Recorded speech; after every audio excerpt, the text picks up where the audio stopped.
이번 주 시민데스크 잘한 뉴스 아쉬운 뉴스에서는 전태일 열사 50주기를 맞아 노동계 전반을 살핀 YTN 보도와 폐지 줍는 노인과 소상공인의 모습을 재해석해낸 영상물, 인터뷰에 대해 얘기 나눠봅니다.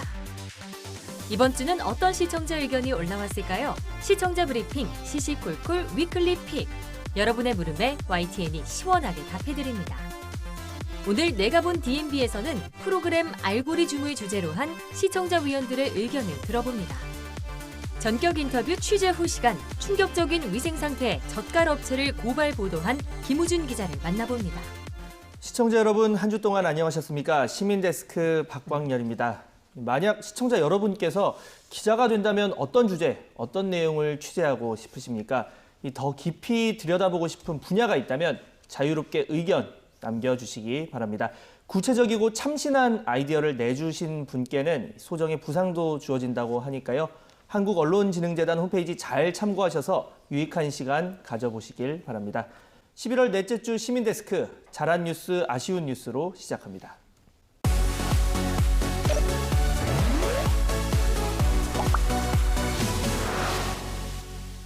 네, 오늘 함께 이야기 나눌 분들 소개해드립니다. 민주사회를 위한 변호사 모임 미디어언론위원회 이강혁 변호사, 조수진 시청자평가원, 그리고 권영희 YTN 해설위원 나오셨습니다. 세 분 어서 오세요.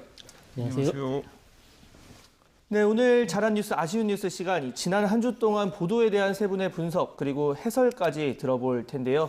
지난 13일은 노동운동가 전태일 열사의 50주기였습니다. 지난 50년 동안 우리 노동 현실 과연 얼마나 바뀌었을까요? YTN에서 다각도의 기획 보도들이 이어졌는데 먼저 이 조수진 평가원께 여쭙겠습니다. 지난 한 주 이 YTN 노동 관련 보도 전반적으로 어떻게 보셨습니까? 최근에 그 노동과 관련해서는 네. 선택적인 무보도가 많다라는 비판들이 굉장히 많거든요. 네. 근데 이제 YTN의 경우는 전반적으로 노동과 관련해서 지속적으로 다루려는 그런 모습이 보였다라는 생각이 들고요. 그래서 이제 구체적으로 좀 살펴보면은요. 먼저 11월 13일 보도입니다. 국회 문턱에 멈춰선 전태일 3법 이번엔 통과될까라는 제목의 보도였는데요.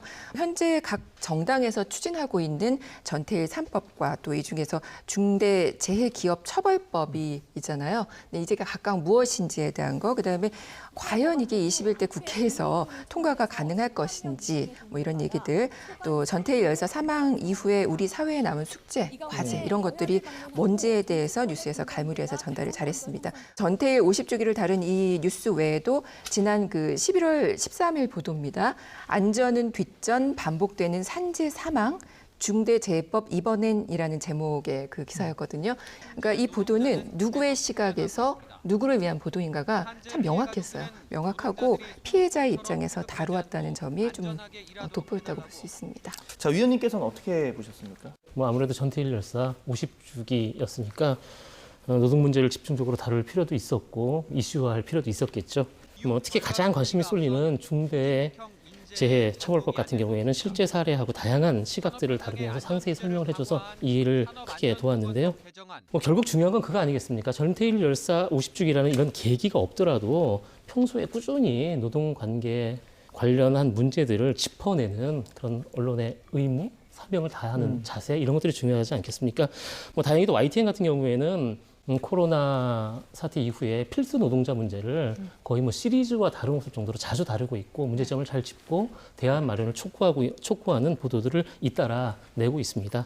이번에 언급된 노동관계법들의 처리 과정도 꾸준히 보도할 걸 약속드리겠습니다. 네. 이어서 이 변호사님께서 꼽아주신 YTN 지난 한 주 보도 가운데 좀 잘 전달됐다라는 부분 어떤 게 있을까요? 지난 14일 방송된 인터뷰 고물 시세 하락이 가져온 나비 효과, 이걸 좀 꼽아봤는데요. 다소 진부하고 지루하게 느껴질 수 있는 이런 묵직한 내용을 폐기물 업계 현장의 고물상, 시민사회 단체 관계자, 일반 소비자 인터뷰, 그리고 다양한 통계 자료, 그래픽 이런 것들로 아주 직관적으로 이해하기 쉽도록 해준 것도 참 좋았습니다. 갈수록 사실 좀 워낙 관심 가질 부분도 많고 하니까 사실 환경 부분 이런 걸 저희가 실제 현업에서 아이템 발제를 하면은 좀 통과되기가 쉽지 않은 상황도 많습니다. 이게 하늘 아래 새로운 뉴스 없다. 워낙 많이 다뤄졌으니까. 하지만 말씀하신 것처럼 문제의식은 남기되 진부하지 않게 하는 게 바로 과제일 텐데 좀 그런 부분 잘 처리했다는 말씀 해주셨고, 자, 지금 보면 변호사님께서 인터뷰 이 영상물에 대해서 아주 좀 애정이 남다르신 것 같습니다. 자주 이 좋은 뉴스로 꼽아주고 계신데 뭐 눈여겨보는 이유 어떤 게 있을까요? 사실 영화 같은 것도 제대로 보지 못하고 기껏 즐긴다는 게 지금 유튜브 같은 데서 약간 요약해서 해주는 거 있지 않습니까? 그 네. 영화 같은 거를 그런 걸로 때운다든가 뭐 이런 식으로 정말 무미건조한 삶을 살고 있습니다. 근데 그런 것 속에서 그나마 또 어둠 속에서 빛처럼 어떻게 보면은 드라이한 소재일 수도 있는 이런 문제들을 뭔가 어떤 예술적인 감성에 할 수 있는 부분들 그런 형식들도 좀 이렇게 어느 정도 담아서 소화를 해내가지고 보여주는 작품성이 있는 이런 코너를 보면은 굉장히 좀 가슴에 와닿는 것 같거든요. 앞으로도 시청자들이 우리 사회 곳곳에 심각한 문제들을 보다 진지하면서도 따뜻한 시선으로 함께 바라보고 공유할 수 있도록 이 코너를 계속 잘 좀 키워나가 주실 것을 좀 기대하겠습니다. 네, 아주 애정 어린 평가를 해주셨는데, 자 평가원님께서는 이 인터뷰 영상 어떻게 보셨습니까? 네, 저도 이제 이 내용 중에 보면은 사용 주기가 굉장히 짧다라는 내용이 나오잖아요. 예. 그래서 저는 어떤가 하면서 좀 자기 반성을 하는 스스로를 그런 반추하게 되는, 예, 예. 반성하는 그런 시간도 좀 갖게 됐었고요. 마지막에 보면 이제 자막이 나오잖아요. 고물과 보물은 자음 하나 차이일 뿐이다. 라는 그 자막, 그 문구로 마무리가 되는데 영상물에서 스토리 가치를 그 극대화하는 상징적인 그런 활용이 굉장히 중요하거든요. 뭐 때로는 그게 앵커 멘트가 될 수도 있고 음악이 될 수도 있고 소품이 될 수도 있고요. 근데 여기서는 이제 이 문구로 마무리를 했거든요. 그래서 이런 문구 하나로 수용자들에게 생각할 거리를 좀 던져줬다. 그런 생각이 들었습니다. 네. 네. 분명히 뭐 고물과 보물 이거 넣는 것도 엄청 고민을 했을 겁니다. 진짜 엄청난 고민, 노력의 결과물일 텐데, 자 위원님 어떻게 보셨습니까? 네, 일단 뭐 두 분 좋게 봐주셔서 너무 고맙고요. 어떻게 보면 발제하기 힘들고 재미없을 수 있는 거거든요. 좀 산업적인 측면, 그리고 정부의 대책을 촉구하는 이런 게 좀 어떻게 대부분 밋밋하고 딱딱하기 마련인데 대단히 부드럽고 아주 설득력 있게, 그리고 저는 개인적으로 남성분이 내레이션을 하시잖아요. 네. 어떻게 보면 처음에는 되게 이렇게 촌스럽다고 느꼈어요. 딱딱하고 무미건조하고. 근데 그게 오히려 더 정감 있게 들리는 그런 호소력 있게 들리는 진실성도 그런 게 있어 되더라고요. 보이고, 네. 예. 앞으로도 저 YTN에서 독특한 구성물이잖아요. 뉴스만 24시간 하는 YTN으로서는 되게 가치 있는 제작물들을 끊임없이 생산해내는 부서인데요. 앞으로도 계속 좋은 작품을 기대하겠습니다. 네, 사실 뭐 방금 잘 얘기해 주셨는데 저희가 뉴스만 하는 이제 방송이다 보니까 다양성 측면이 다소 부족할 수 있는데 그런 면을 잘 채워주고 있는 것 같고 앞으로도 더 기대를 해보겠습니다. 자, 이어서 다른 주제로 이야기 더 나눠볼 텐데요. 최근 전 국민을 분노케 하는 아동 학대 사건이 잇따라 발생하고 있습니다. 이 뭐 보시는 시청자 여러분 마음이 많이 불편하실 텐데요. 이 언론의 감시 기능이 아동학대 예방에 큰 도움이 된다면 좋을 텐데 이 관련한 YTN 보도 살펴보겠습니다. 이번에 평가원님께서 준비하셨죠? 네, 11월 9일 방송입니다. 아이가 죽고 나서야 제대로 한 수사, 엄마에게 구속영장 청구라는 제목이고요. 또 이어서 11월 11일 방송 어린이집 의사도 의심한 학대를 부모 말만 믿은 경찰이라는 제목의 보도였습니다. 이처럼 그 아동학대 관련해서 후속 보도가 YTN에서 계속 이어지고 있거든요. 그런 점들이 굉장히 좋았고 어린이집 교사 또 의사 이런 활용한 취재들, 그다음에 이전에 입양해서 축하했던 영상도 여기 들어가 있더라고요. 그래서 그런 영상 등 다양한 자료를 통해서 사실의 심각성을 알려줬다라는 노력. 그리고 이제 이번 주도 또 계속 보니까요. 지난주에 이어서 계속 보도가 되면서 관심을 가지려는 노력을 계속 보이더라고요. 네, 좋았습니다. 근데 이제 아동학대 문제가 요즘에 우리 사회에서 계속 지속적으로 발생이 되고 있잖아요. 네. 그래서 굉장히 심각한데 여기에 대해서 이제는 그 사실 전달만 구체적으로 할 게 아니라 조금 더 심도 있게 대책 마련, 촉구까지 나가는 한 걸음 좀 더 나가는 그런 보도가 됐으면 좋겠다라는 생각이 들었습니다. 사실 뭐 사실 전달에 뭐 대안이 이런 게 있다를 넘어서 그 대안을 어떻게 이룰 수 있다라는 방법까지 아마 이제 제시라면 아주 베스트일 텐데 그걸 이제 솔루션 저널리즘이라고 하죠. 그 필요성이 요즘 더 제기가 되고 있는데 저 위원님 이번 평가원님께서 언급한 보도 어떻게 보셨습니까? 네, 맞습니다. 지적 잘 해주셨고요. 장단점을 그 앵커께서 말씀하신 솔루션 저널리즘이 정말 필요한 그런 사건 사고입니다. 대부분의 언론들이 사건 사고를 다룰 때 순간적으로 그 사건 사고를 다루는데 그치기 마련이잖아요. 뭐 육하 원칙에 따라서 이런 일이 있었다. 네. 이렇게 하고 금방 또 매일매일 여러 가지 일들이 일어나다 보니까 한번 잊고 이러다 보니까 대책과 보완책을 마련하는 것까지 이어지기가 참 쉽지가 않습니다. 그런데 계속 수사가 진행 중이고 조금씩 알려지다 보니까 전체적으로 큰 윤곽을 그리는 데 시간이 필요할 것 같고요.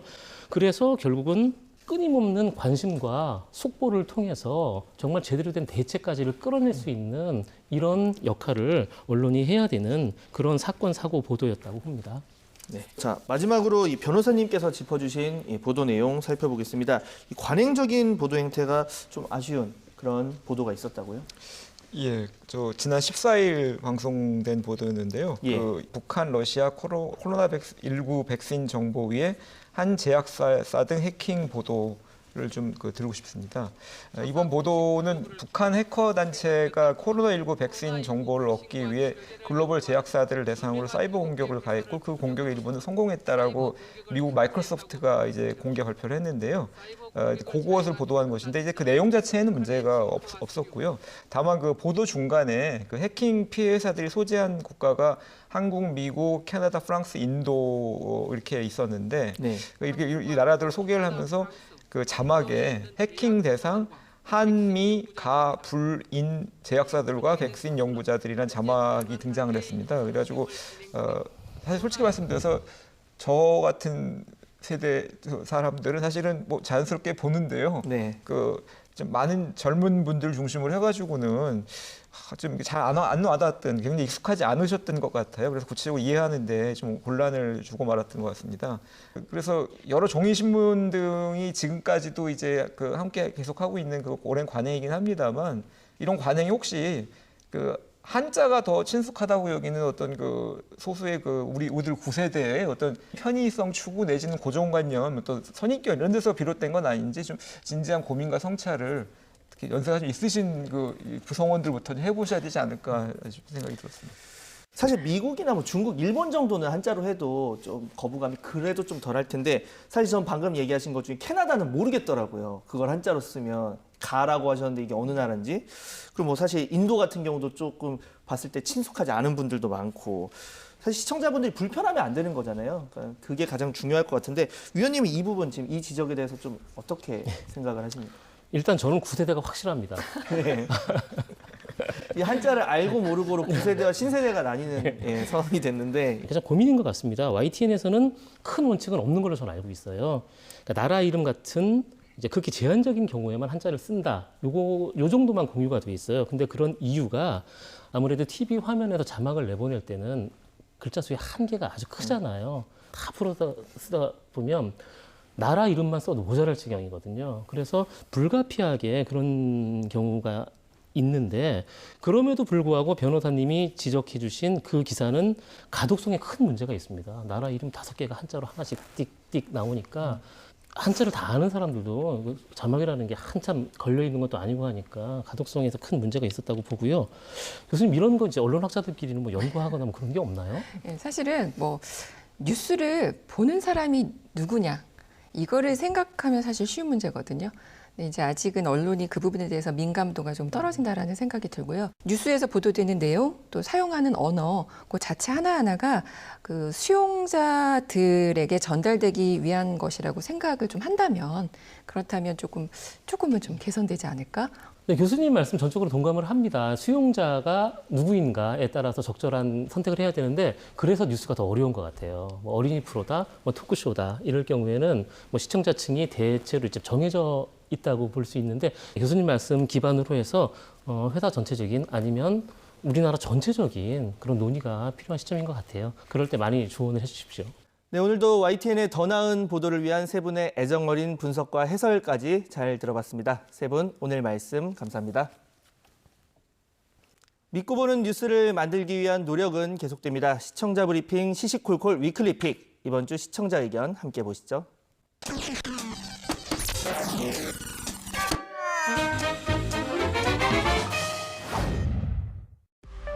윤석열 검찰총장이 차기 대선 주자 선호도 여론조사에서 이낙연 민주당 대표와 이재명 경기지사를 제치고 1위를 차지한 적이 있습니다. 쿠키뉴스가 한길 리서치에 의뢰한 조사 결과에 따른 것인데 이를 두고 말이 많아서 YTN의 보도 과정도 살펴보겠습니다. 차기 대선 주자 지지율 조사에서 윤석열 검찰총장이 처음으로 오차 범위 내에서 민주당 이낙연 대표를 앞질렀습니다. 비록 오차 범위 이내라고는 해도 내내 선두를 달리던 두 명을 단번에 제치고 윤 총장이 1위를 했다는 건 이목을 끌만한 뉴스였습니다. 하지만 시청자들부터 의문을 제기하기 시작합니다. 응답률 3.8%, 전 국민이 참여해서 하는 실질적인 반응인 양 이렇게 방송을 하는데 이건 국민을 모독하는 행위라고 생각합니다. 여론조사 윤석열 총장 1위로 나온 그 뉴스요. 이렇게 30-40분씩 그 주제를 갖고 그렇게 얘기할 일인가요? YTN 역시 방법론 등 여러 각도에서 이 결과를 되짚어봤습니다. 오세훈, 유승민, 원희룡 등 정작 국민의힘 주자들이 조사 대상에서 싹 빠져 있다는 점이 문제라는 것을 먼저 지적했고요. 그러니까 보수층에서는 누구를 찍어야 될지 모르는 상황에서 윤석열 검찰총장을 지지한다고 의사표명을 할 수밖에 없는 것이다. 조사 방법도 여론을 왜곡했다는 점을 전했습니다. 전화조사원 인터뷰를 통해서 한국갤럽은 조사를 했고 한길리서치 같은 경우는 ARS예요. 그럼 어떤 차이가 있습니까? 아시다시피 이제 큰 차이가 있습니다. ARS 같은 경우는 우선은 답변율이 현저하게 낮기 때문에 답변율이 떨어진다. 현저하게 낮기 때문에 반복적으로 계속 조사를 해야 되는 겁니다. 아니나 다를까 며칠 뒤 한국갤럽 조사에서 윤 총장은 11%대로 이낙연, 이재명에 이어 3위였습니다. 한국사회여론연구소 조사에서도 마찬가지였고요. 지지율이 반토막 난 것 역시 조사 방식 때문입니다. 대선 후보자 관련 정보는 언제나 관심을 끌만한 소재입니다. YTN은 무책임한 경마 중계식 보도보다는 그 배경과 원인이 무엇인지를 신중하게 분석하는 언론의 본분을 잊지 않도록 하겠습니다. 화이자에 이어 모더나가 개발 중인 코로나19 백신도 3상 임상시험에서 좋은 효과가 있다는 보도가 나왔습니다. 앞서 백신 효과를 발표한 화이자에 이은 두 번째 희소식으로 연내 백신 접종 시작과 내년 상반기 상용화에 대한 기대감이 높아지고 있습니다. 댓글을 보면 코로나19로 인한 피로감 때문인지 희망적인 기대가 담긴 내용이 많습니다. 반갑다. 우리나라도 빨리 확보해라. 빨리 상용화됐으면 마스크 벗고 자유롭게 다닐 그날을 기다리며. 그런데 비판적인 지적도 상당합니다. 이상 없는 것 확인되면 공급해라. 통계가 맞냐?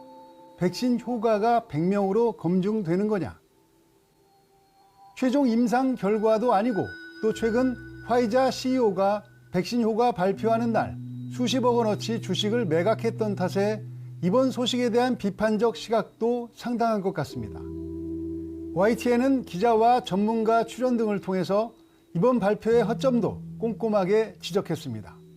이것은 그 3상의 중간 조사 결과입니다. 그러니까 완전히 끝난 것이 아니고요. 실험 데이터 같은 게 전혀 없습니다. 그래서 어떤 방식으로 어떻게 했는지가 없고 이제 인터림 어널리시스라고 내부에서 잠시 검토를 하는 그 과정을 그냥 내버린 거거든요. 그래서 과학 잡지에서는 절대로 저렇게 받아들이지 않습니다. 백신은 누구나 기다리고 있는 소식입니다. 때문에 발빠르게 전할 것입니다. 그러나 YTN은 감염병 보도 준칙에 따라 연구 결과 보도가 연구기관이나 제약회사의 특정 이익과 관련이 있는지도 면밀하게 확인하며 냉정하게 보도하겠습니다. 시청자 브리핑 시시콜콜을 마칩니다. 감사합니다.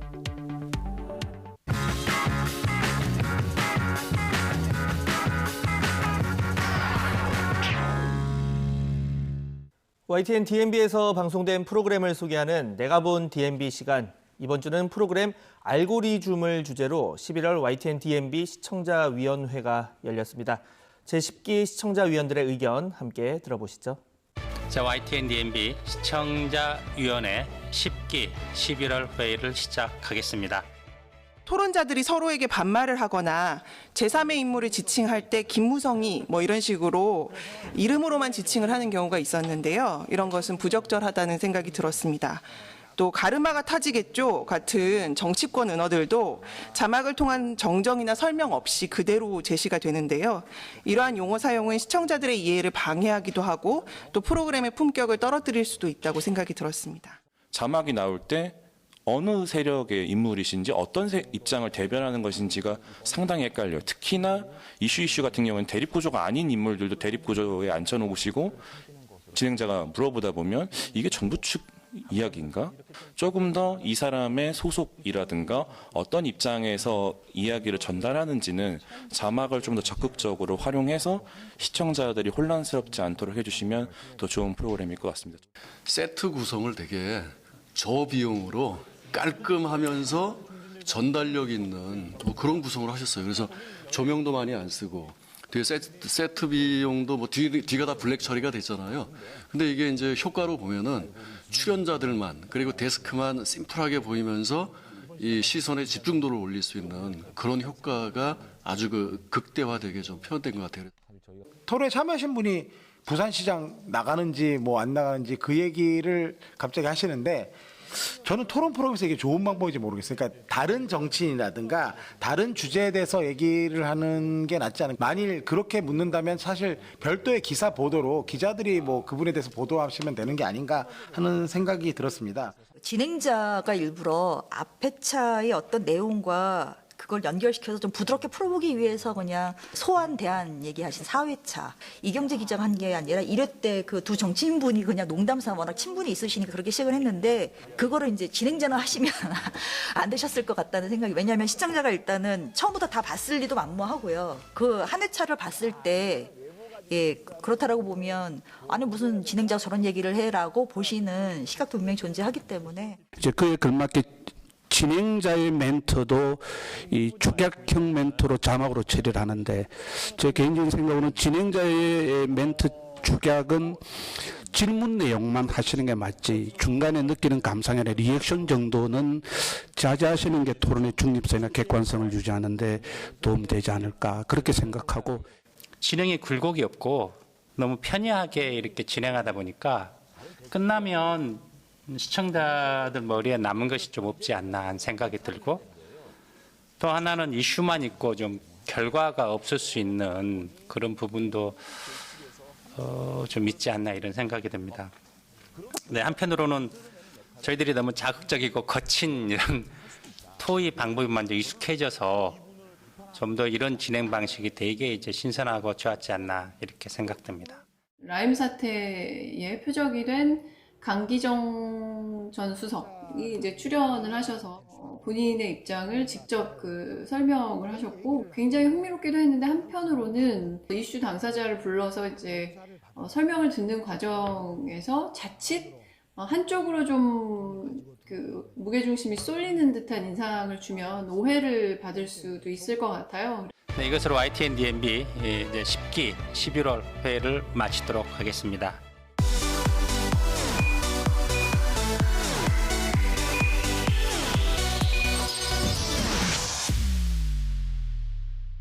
기사에 다 담지 못한 취재 뒷이야기를 기자에게 직접 들어봅니다. 전격 인터뷰 취재 후 시간.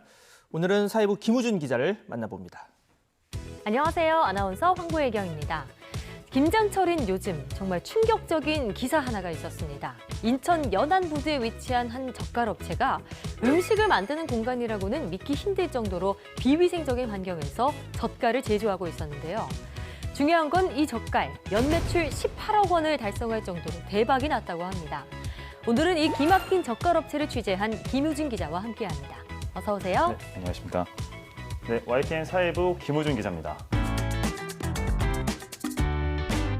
제보는 Y라는 타이틀답게 시청자의 제보로부터 시작된 취재였습니다. 네, 어떤 내용의 제보를 받으셨나요? 네, 일단은 이 관련된 업체와 관련해서 한 2명의 제보자가 이제 저희한테 연락을 해왔는데요. 네, 제보의 주된 내용은 악취가 너무 많이 난다. 그리고 눈으로 봤는데 정말 믿을 수 없을 만큼의 비위생적인 환경이다. 그래서 저희가 이제 또 거리도 좀 어느 정도 있는 상황이다 보니까 혹시 영상을 좀 보내줄 수 있냐. 네, 그랬을 때 이제 영상을 받아보니까 저희가 눈으로 좀 보고도 믿기 힘들 만큼의 비위생적인 현장이 있어서 아 여기는 가봐야 되겠다 싶어서 이제 가게 됐었던 취재입니다. 그런데 저는 이번에 취재 후 아이템 정하고 나서 리포트를 봤는데 정말 먹었던 밥이 소화가 안 될 정도로 속이 울렁거리더라고요. 맞습니다. 네. 그래서 실제로 가보셨잖아요. 네. 어땠나요? 사실 그 지하 주차장을 들어가는 입구에서부터 역한 냄새가 너무 많이 올라와서 아, 건물 입구에서부터. 네, 들어가야 되나 말아야 되나 고민할 정도로. 네, 그래서 이제 대부분 이제 취재하는 과정에서도 다 입으로 숨을 쉬고 코로 숨을 못 쉬었어요. 원래도 비위가 약한 편이에요? 원래도 비위가 좀 평소에 좀 약한 편인데, 네. 근데 이제 고역이었겠어요. 네, 그리고 보통 그런 악취가 나는 현장에 가면 네. 한 5분 10분 되면 또 이제 사라지잖아요. 적응되잖아요. 예, 적응이 되는데 예. 그게는 적응이 안 되더라고요. 후각의 마비를 못 시킬 정도로 악취가 심했다는 건데. 네, 그렇습니다. 그런데 그 업체 대표가 자기들은 이게 지하 주차장을 공간이 부족해서 이용하는 거다 이렇게 인터뷰를 했더라고요. 이 업장 자체가 지하 주차장이 1층이었습니다. 예. 네, 지하 1층인데 지하 1층 안에 냉동 창고에 대해서는 이분들이 신고를 하셨었어요. 그러면 그 안에서만 이제 관련된 업을 해야 되는 부분인데 규모가 좀 커지다 보니까 지하 주차장까지 침범을 해서 지하 주차장 그 먼지가 쌓여 있는 그 지하 주차장에서 실질적으로 작업을 하셨고. 아니 그러면 그 지하 주차장은 실제로 차들이 드나드는 공간이었나요? 네, 그렇습니다. 뭐 이제 그 건물 자체가 예. 생각보다 굉장히 큰 건물이에요. 그러다 보니까 일단은 드나드는 사람도 어느 정도 있고요. 그리고 실질적으로 드나들 때 이용하는 지하 주차장이고 저희 YTN 취재진 차량도 들어갔고요. 들어가서 거기서 이제 보면서 이제 취재를 할 수 있었던 부분이었던 거고요. 상가 건물이 5층 정도 되고 굉장히 큰 규모의 건물이라고 했는데 건물이 제대로 관리가 안 되고 있었던 거 아닌가요? 그 정도면? 네, 맞습니다. 이 건물 같은 경우가 이제 10년 전부터 이 해당 상가를 운영하는 그 관리 주체가 보도가 나면서 이 건물에 대한 운영이 전혀 안 됐었습니다. 네. 그러다 보니까 관리인이 없었고 이거 이용을 해야 되겠다, 마음대로 내가 써야 되겠다 싶어서 사실상 등록을 안 한 공간을 무단으로 점유하고 있었네요. 어떻게 네, 보면. 그렇습니다. 그렇기 때문에 이 부분에 대해서도 지금 단순하게 식품위생법뿐만이 아니라 건축법 위반 혐의로도 지금 같이 이제 조사를 받고 있는 상황인 거고요.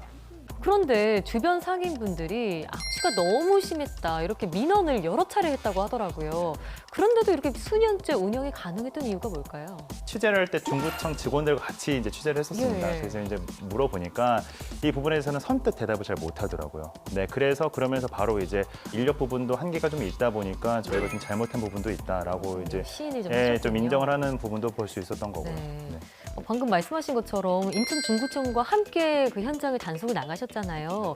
그 과정도 좀 궁금해요. 어떻게 단속을 함께 가게 됐을까요? 네, 이게 이런 고발성 취재가 사실 좀 예. 취재 기자로서는 굉장히 부담스럽습니다. 왜냐하면 저희가 언론이긴 하지만 그렇다고 공권력이 있는 게 아니잖아요. 그렇기 때문에 훨씬 더 신중해야 되는 취재였기 때문에 이게 괜히 갔을 때 또 불미스러운 일이 생기기를 좀 방지하기 위해서 미리 이제 중구청에 전화를 했었고요. 그리고 중구청도 어찌됐든 간에 이 책임 소재에서 자유롭지 않다 보니까 이 중구청도 바로 이제 저희가 취재가 나가다 보니까 이제 바로 따라왔고요. 동행을 한 거군요. 네, 동행을 했고 그 과정에서 중구청과 같이 취재를 하다 보니 이 업체의 그 대표자 역시 이제 어느 정도 시인을 할 수밖에 없었던. 잘못을 좀 시인하고요. 청에서 나왔으니까. 네, 그리고 이제 중구청에서도 놀랐습니다. 보통 이제 취재할 때는 이제 나름대로 그래도 항변을 좀 하는데 이 상황이 너무 심각하니까. 심각하고 그거를 이제 저희가 다 이렇게 카메라로 찍고 있으니까 중구청에서도 정말 입 열기라도 할 말이 없다라는 식의 어떤 반응을 좀 보였었습니다. 그럼 여기서 가장 궁금한 게 이 업체 지금도 저가를 제조하고 소분해서 팔고 있나요? 지금 현재 인천 중구청에서 조사를 하고 있는 상황이고 저희가 취재를 한 이후에 다른 이제 언론사에서도 왔다고 하더라고요. 네, 이제 언론사에서 오고 있는데 여전히 아직은 만들고 있다고 하더라고요. 그래요. 근데 이거에 대한 이제 행정 지도나 이제 행정 단속 같은 경우에서 이제 중구청에서 곧 결론을 내릴 것 같고 그 부분을 좀 지켜봐야 될 것 같습니다. 아직은 위반 혐의를 조사 중이기 때문에 행정 처분은 좀 더 지켜봐야 한다 이런 말씀이시고요. 또 한 가지 또 조금 항의성 메일도 많이 받으신다고 해요. 그렇습니다. 고충이 좀 있으시죠? 요즘 같이 이렇게 식품, 그다음 먹거리에 관심이 많은 상황에서 이런 고발성 기사를 썼을 때는 시청자들이 가장 궁금해하시는 게 도대체 이 업체가 어디냐? 네, 이런 항의성 메일. 저도 궁금해요, 사실. 네, 뭐 댓글도 굉장히 많이 달렸고요. 근데 이게 아무래도 명확한 이제 법적인 어떤 제재가 나오기 전이다 보니까 그런 거는 어떻게 보면은 인천시 차원에서 나중에 공개가 이루어질 수도 있는 부분인가요? 네, 이루어질 수도 있는 부분인 거고, 근데 그런 부분에 대해서는 좀 저희의 역할에 조금 벗어난 부분이다 보니까 조심스럽다. 네, 조심스러울 수밖에 없는 부분이죠. 그런 부분은 어떻게 시청자분들께서 조금은 이해를 해주시면은 좋겠습니다. 네, 너무 감사하겠습니다. 이야기를 나누면서도 지금 아침에 먹은 빵이 또 좀 소화가 안 될 정도로 속이 또 좋지 않아요. 저는 심지어 구두까지 버렸습니다. 구두도 버리셨어요? 네, 그게 왜냐면 막 이렇게 질퍽질퍽한 환경이에요. 젓갈이다 보니까 이제 젓갈 물들 이런 오물들. 그리고 오물들이 이렇게 다 위에 흔적에 깔려 있고 저희가 뭐 장화를 신고 들어가지 않았으니까. 근데 이게 구두가 이제 물이 뱄는데 이게 아무래도 안 빠지더라고요. 그래서 결국에는 이제 네, 버리셨군요. 안타깝게도, 네. 지금 구두를 버리셨다고 하셨는데 앞으로 또 얼마나 많은 구두, 신발들, 옷들을 버리시겠어요. 절대 비싼 건 안 삽니다. 앞으로 이 구두가 아깝지 않도록, 버린 구두가 아깝지 않도록 계속해서 이 끝까지 발본색원해서 이 음식 가지고 장난치는 사람들 뿌리를 뽑아주시기를 바랄게요. 네, 알겠습니다. 네, 오늘 나와주셔서 네, 고맙습니다. 감사합니다. 전격 인터뷰 취재 후 오늘 저희가 준비한 소식은 여기까지입니다. 저희는 다음 시간에 더 흥미롭고 생생한 취재기로 돌아올게요. 다음 시간에 만나요. 시민데스크는 시청자와 함께 만들어갑니다. 보도와 프로그램에 관한 여러 가지 의견들 시청자센터 홈페이지 게시판에 남겨주시고요. 저는 더 알찬 소식으로 돌아오겠습니다. 함께해 주신 여러분 감사합니다.